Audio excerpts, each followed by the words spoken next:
सूखाग्रस्त महाराष्ट्र के इलाकों में इन्होंने अपने स्तर से लोगों की मदद का अभियान चला रखा है।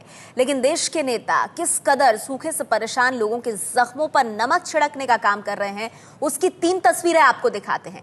ये 3 तस्वीरें सूखा प्रभावित इलाके का दौरा करने पहुंचे मुख्यमंत्री और मंत्री की हैं। यूपी के बुंदेलखंड के ललितपुर में सीएम अखिलेश यादव के लिए पानी बर्बाद किया गया है।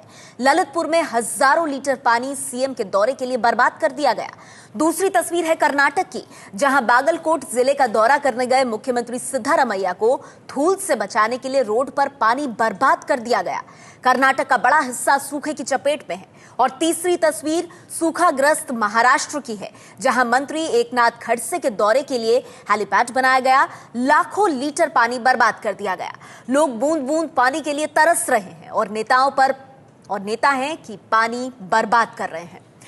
आपको बता दें, सूखे से देश के 10 राज्य त्रस्त हैं, लेकिन नेताओं की संवेदनहीनता की खबरें रह रहकर सामने आ रही हैं। कल कैसे कर्नाटक में पानी की बर्बादी की गई, वो देखिए आप।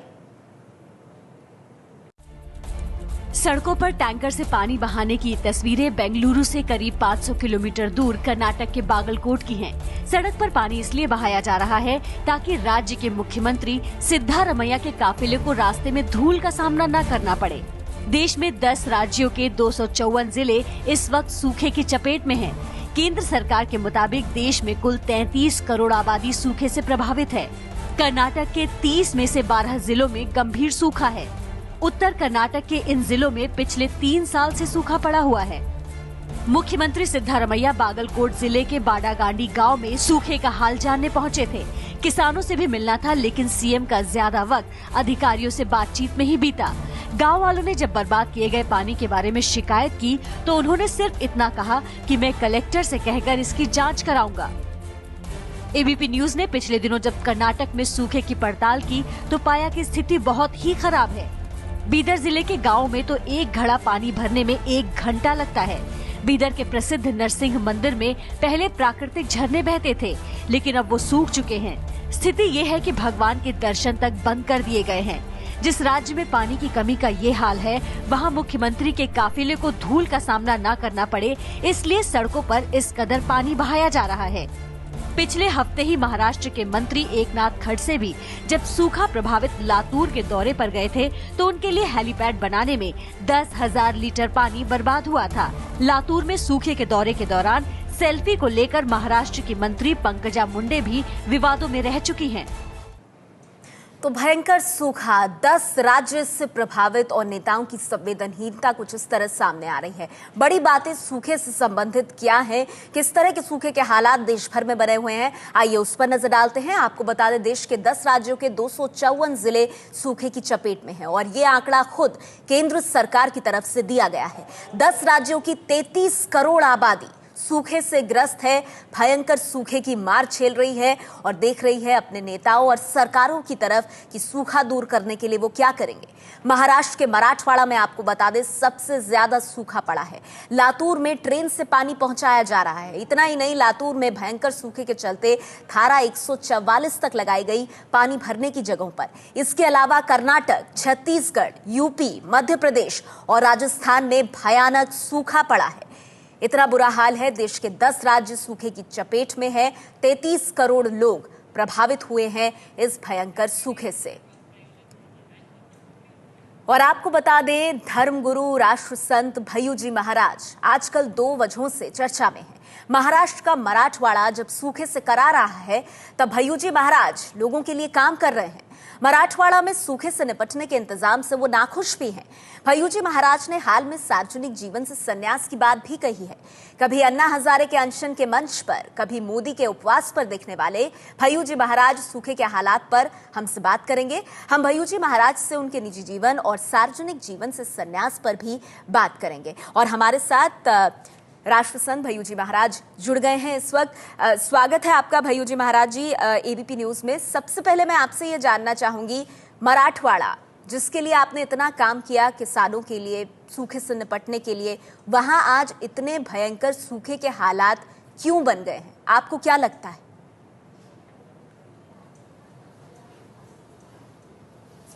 देखिए, सबसे पहली बात तो यह है कि राजनीति वंशवाद बढ़ाने की एक प्रक्रिया बन गई है। धर्म ये भगवान बनने का साधन बन गया है और समाज सेवा ये पुरस्कार प्राप्ति का ध्येय प्राप्त करने का एक मार्ग बन चुका है। आज जो समाज सेवा हो रही है या समाज सेवा के नाम पर जो प्रसिद्धियां ली जा रही है वो मात्र अपने आप की स्वयं प्रभुता को स्थापित करने के लिए की जा रही है। अगर आप देखें तो आज समाज सेवा की जो स्थिति है वो अगर आप प्रैक्टिकली जाकर अगर वहां पर देखेंगे जहां पर कि लोगों को आवश्यकता है तो वहां पर आपको समाज सेवा का सच्चा रूप आपको दिखाई देगा। मैं अधिक बोलने के बजाय करने पर विश्वास रखता हूं और आज परिस्थिति ऐसी है कि मैं ये नहीं बोलता हूं कि मैं कुछ अलग हूं या मैंने कुछ विशिष्ट किया, पर एक सामान्य किसान परिवार से आकर चमत्कार न दिखाते हुए, आडंबर न करते हुए, ब्रांडिंग और इवेंट के झगड़ों में न पड़ते हुए या फिर या फिर कोई इवेंट्स मैनेज न करते हुए आज हमने लो प्रोफाइल रहकर आज आप विश्वास नहीं करेंगे कि हजारों तालाबों का निर्माण किया। आज बीड़ जिले में जहां पर सूखा प्रभावित जो क्षेत्र है, जो सबसे भयंकर सूखे से पीड़ित क्षेत्र है, वहां पर अगर आज नालों का सबसे ज्यादा गहरीकरण या फिर जो आने वाले कम से कम 50 सालों तक पानी की समस्या न रहे, इस समस्या को दूर करने के लिए काम किया जा रहा है। इसके साथ में अभी 7 मई के पहले लगभग 12 से 15 हजार किसानों को हम मिर्ची के पौधे देकर उनको जो है सप्लिंग्स तैयार करेंगे। उसके बाद में मिर्ची का जो पाउडर तैयार होगा उसको हम जो है उसको डायरेक्ट जो है महिला बचत गटों के माध्यम से महिला सशक्तिकरण और सबलीकरण करने के लिए हम जो ग्रामीण क्षेत्र की जो हमारी माता बहन है उनके द्वारा जो है उसको प्रोडक्ट को तैयार करके वो मार्केटिंग करेंगे। 154 गांव में जमीन सुधार, इसके पूर्व में मैंने 800 गांव में जमीन सुधार किया। यही नहीं पर उत्तम प्रकार का बीज मिले किसान भाइयों को, उसके लिए हमने 50,000 किसानों को लगभग अभी तक मुफ्त में धार्मिक क्षेत्र के खर्चों को, धार्मिक कार्यक्रमों के खर्चों को बचाकर हमने ये सब कार्य किया हुआ है। और अभी हम जो है लगभग 153 गांव में जमीन सुधार का पूरी तरह से जमीन सुधार हो सके, वहां पर जल व्यवस्थापन हो सके, इसके लिए कार्य कर रहे हैं। यही नहीं लगभग 2,500 परिवार को भय्यू जी महाराज, आप इसकी कोशिश कर रहे हैं, पर मैं आपसे ये जानना चाहूंगी, आप इतना काम कर रहे हैं, अच्छे दिनों का वादा करने वाली मोदी सरकार और देवेंद्र फडणवीस सरकार महाराष्ट्र में ये सूखे के हालात को समझ क्यों नहीं पाई?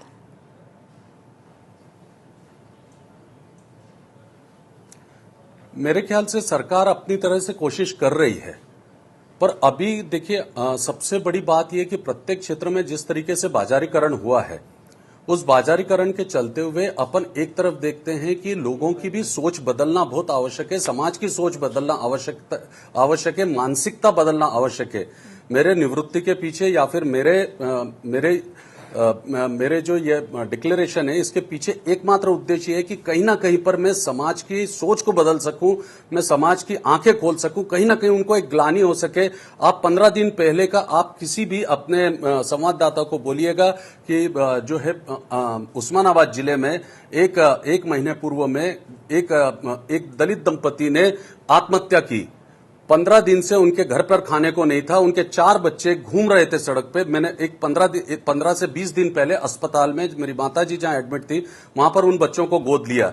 यही नहीं, कई परिवार जिन्होंने आत्महत्या की है, उन आत्महत्याग्रस्त परिवारों का आप स्वयं जाकर दौरा करें और देखें। उस प्रत्येक परिवार के सदस्य को मैंने कहा मैं आपको पैसे देकर और आपके पैसे देकर मैं आपको परावलंबी नहीं बनाना चाहता, स्वावलंबी करना चाहता हूं, उनको नौकरी देने का कार्य किया।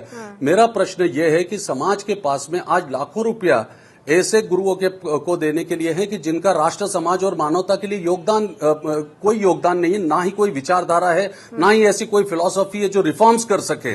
आज एक तरफ आंसू बहाता हुआ गरीब है, आज जिनके पेट भरे हुए हैं उनके पेट भरने के लिए हम बड़े बड़े पंडाल लगाएं, आज उनके लिए कार्य किए जा रहे हैं। ये काम तो सरकारें भी कर रही हैं, शोमैनशिप हो रही है और दूसरी तरफ जिससे पहले आपने ये कहा था कि इस तरह के वृहद धार्मिक सम्मेलन नहीं करने चाहिए, तो सिंहस्थ कुंभ हो रहा है, हम देख रहे हैं उसमें पैसा भी बहाया जा रहा है। जी, मैं इसका जवाब आपसे लूंगी भय्यू जी महाराज, आप बने रहिए मेरे साथ। और सवाल यही रहेगा कि चाहे सूखे की बात हो या इस तरह से दबे कुछ लोगों को उठाने की बात, हमारी सरकारें क्या कर रही हैं? भय्यू जी महाराज जो कह रहे हैं कि वो अपना काम कर रहे हैं, पर समाज को भी जागने की जरूरत है। एक ब्रेक ले रहे हैं हम, भय्यू जी महाराज हमारे साथ बने हुए हैं, फौरन हाजिर। संत भय्यू जी महाराज सामाजिक कार्यकर्ता हमारे साथ बने हुए हैं। भय्यू जी महाराज, मेरे पास वक्त कम है, इसलिए मैं आपसे संक्षेप में ये बात जानना चाहूंगी कि नेताओं की जो संवेदनहीनता, मंत्रियों की जो संवेदनहीनता महाराष्ट्र में दिखाई दी है, उस पर आप क्या कहेंगे? चाहे वो एक मंत्री के लिए हेलीपैड बनाने को लेकर हजारों लीटर पानी बहाना हो या सूखे में सेल्फी लेना हो।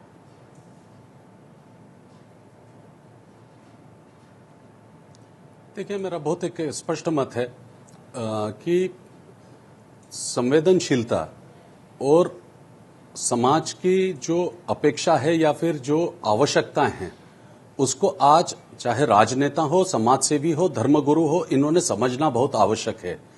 आज हमारा कर्तव्य और हमारा जो कर्तव्य के साथ जो हमारा उत्तरदायित्व है, समाज के किस वर्ग के प्रति होना चाहिए, ये आज हमारे को समझना चाहिए। और इसके लिए मात्र ये सिर्फ हम कुछ कर रहे हैं, इसके बजाय वास्तव में हम उन तक पहुंचें, उनकी समस्याओं को समझें और उन तक उसका निराकरण करें, तो ही इसका पहल निकल पाएगा। विदर्भ में जब 1200 सूखाग्रस्त था, किसान आत्महत्या कर रहे थे, मैंने 1200 गांव में पैदल घुमा हूं, 5 लाख किसानों से मैंने पर्सनली ट्रैक किया है। इतना ही नहीं, अभी मराठवाड़ा के 340 गांव में मैं पर्सनली घूम के आया हूं। एक एक गांव में मैं अक्टूबर में घुमा हूं, आप पता कर सकते हैं। मैंने सारी समस्याओं की जानकारी ली। मेरे पास में 33,000 फाइल्स है। किस कारण से किसान आत्महत्या कर रहे हैं? महाराष्ट्र सरकार के मंत्री वो नहीं कर रहे हैं जिसकी उम्मीद उनसे होनी चाहिए।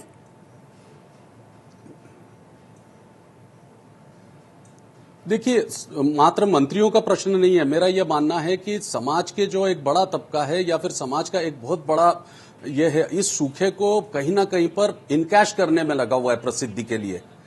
आज आ गए, एक आधा गांव गोद लेने की बात कर रहे हैं या फिर कहीं पर आप जमीनी हकीकत देखिए एनजीओ की, वहां पर जाकर आपको दिख जाएगी, आप पड़ताल करिएगा। ठीक है, कि वहां पर जाते जाते भय्यू जी महाराज, एक बहुत छोटा सा सवाल आपसे। आपने इतना काम किया है, नेता, कई हाई प्रोफाइल नेता आपके फॉलोअर्स रहे हैं, ऐसे में सवाल जरूर उठेगा कि आपने संन्यास का ऐलान क्यों किया?